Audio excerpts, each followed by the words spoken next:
Welcome to the latest addition to the Compliance Podcast Network, the podcast 10 for 10, which brings you the week's top 10 compliance stories curated together in one podcast each week.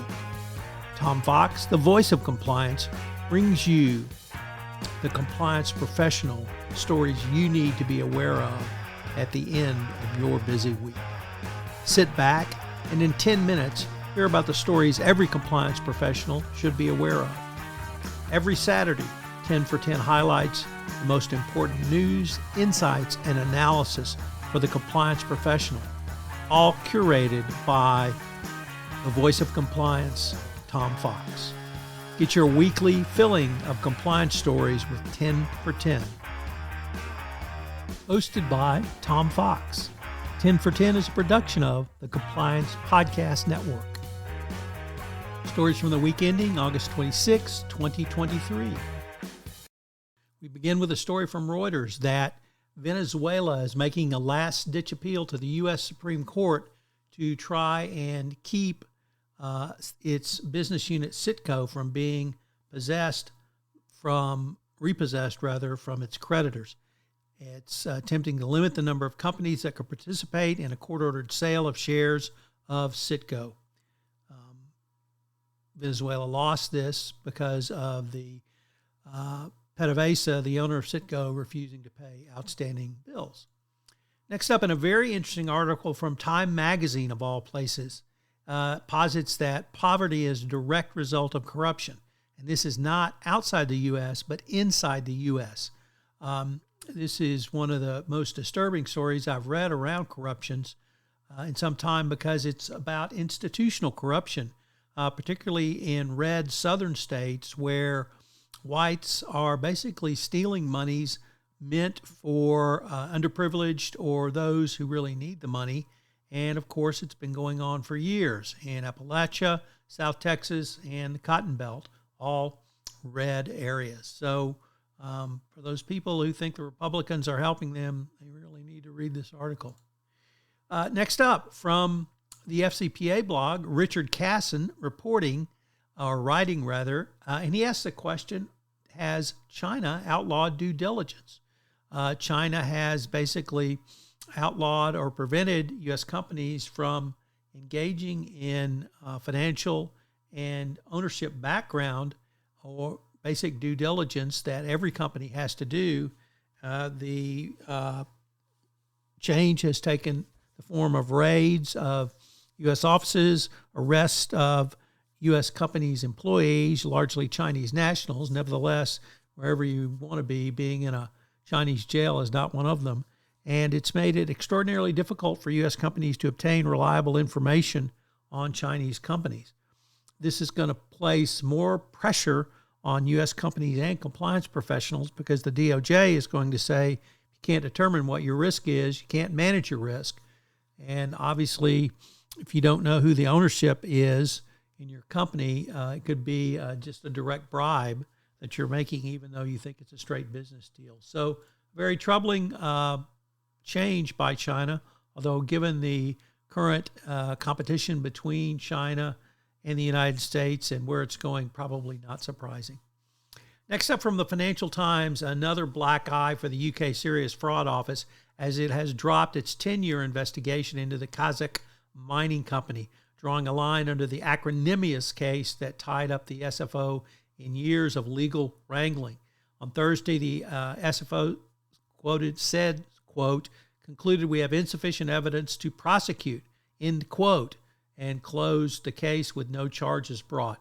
The black eye for the SFO comes from its two directors ago, David Green and then Lisa Osofsky, the trial of the former outside counsel for ENRC and their improper communications with the SFO under David Green. So recognizing this has been a long time coming, nevertheless, a very serious black eye for the SFO. Next up, a story from Business Insider that reports that Ukraine is now offering up to a 10% reward bounty to whistleblowers who report corruption. Obviously, following in the steps of many other countries, Ukraine is launching a whistleblower hotline against corruption that will see, hopefully, a chunk of ill-gotten gains reported to the government. The country's National Agency of Corruption Prevention announced the new program last Tuesday as it rolled out its public platform. Our next story comes to us from Reuters, which reports that the British have charged former Nigerian oil minister, whose name I can't pronounce, with bribery offenses, saying they suspected she had accepted bribes in return for awarding multi-million-pound oil and gas contracts. The former minister has also been the former head of OPEC, so there's double trouble there in terms of corruption. But most interestingly, the head of the UK National Crime Agency's International Corruption Unit brought these charges, not the country of Nigeria. So she is currently living in London and is subject to UK jurisdiction.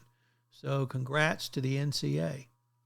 Next up, from the Wall Street Journal, Risk and Compliance Journal, Richard Vandeford reporting that an ex-Vitol employee is facing 2 potential foreign bribery trials under the FCPA. Javier Aguilar, who worked as a manager and oil trader in Houston, has been charged under the FCPA and money laundering laws with paying bribes to help Vitol win and retain business from Pemex.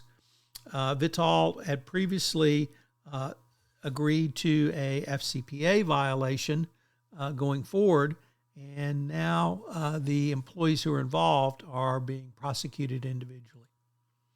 Next up, from the South China Morning Post, Chinese corruption officials have turned their focus to the healthcare industry in China. This has been one of the most notoriously corrupt industries in China, and numerous Western companies have come to grief for violating the FCPA or the UK Bribery Act in terms of paying bribes in the Chinese healthcare industry to doctors, pharmacists, physicians, and hospital administrators. And now the Chinese government is taking aim at those who took advantage of this during the pandemic, and with, quote, more heads to roll as investigations continue into a sector given over $15.2 billion in public funds during COVID-19.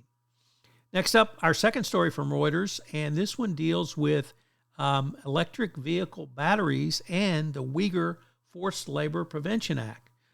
Electric car batteries and other car parts have come under scrutiny as Washington's attempt to stamp out forced labor in China through U.S. supply chains. Previously, this focus had focused on solar panels, cotton apparel, and tomatoes, but now components that may include lithium-ion batteries are increasingly subject to detention at the border. And this is a big change and could really impact the EV battery and car industry if it turns out they are using Uyghur or other forced labor to build these batteries. So the struggle against Chinese forced labor continues.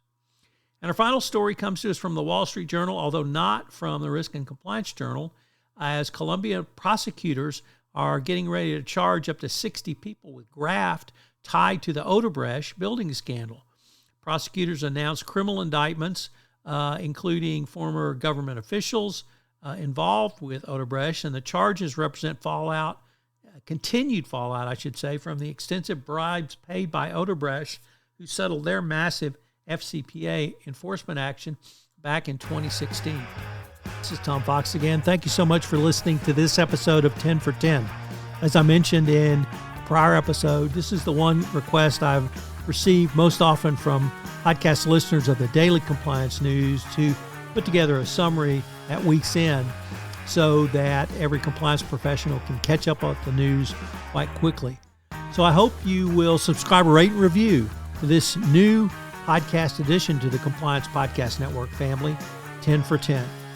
If you've got an idea for a podcast, I'd love to hear from you. I start many shows based upon ideas from listeners. So give me a shout. You can reach me at tfox@tfoxlaw.com. 10 for 10 is a proud member of the Compliance Podcast Network.